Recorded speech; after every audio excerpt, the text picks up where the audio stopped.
Hi, I'm Jacqueline Bates, a fourth grade teacher at Grace Hardeman Elementary in Birdville ISD.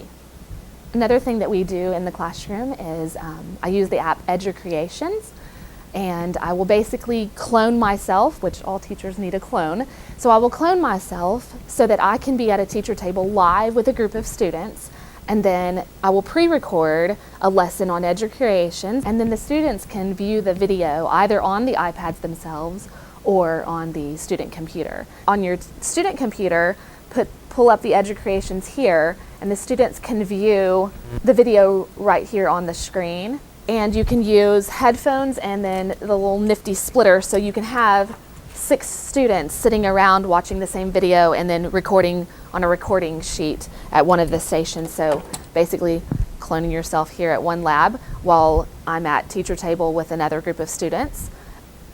The way that I use iPads in the classroom with the students, and what I use them for is our literacy stations, which we would call workstations, literacy labs. And so what I do with those is we use task cards, so the student will do a task card and then they will scan the QR code on the back to tell whether they got it correct or not. So it's immediate feedback for the student of how they did on that task. Another thing that we do, there are millions of apps out there that you can use for reading or English, and so some of the ones my kids love would be Brain Pop, Spelling City, Grammar for Writing, different things like that. And it's a great way to differentiate learning with the workstation. So if a group of students goes to that iPad lab, then they will be able to choose the folder, because you can make folders, so they'll go to their folder and all the apps are on their level. And so you can differentiate learning in the classroom that way. Another great app that I use in the classroom, and it's been basically a saving grace for me this year, is Evernote. Because again, I can clone myself on Evernote, so I will pre-record lessons that the students can go back to and view. And the reason for that is because I have 7 special ed students and other students on a tier, so they either have IEPs or teacher accommodations that say they need something to be read aloud to them.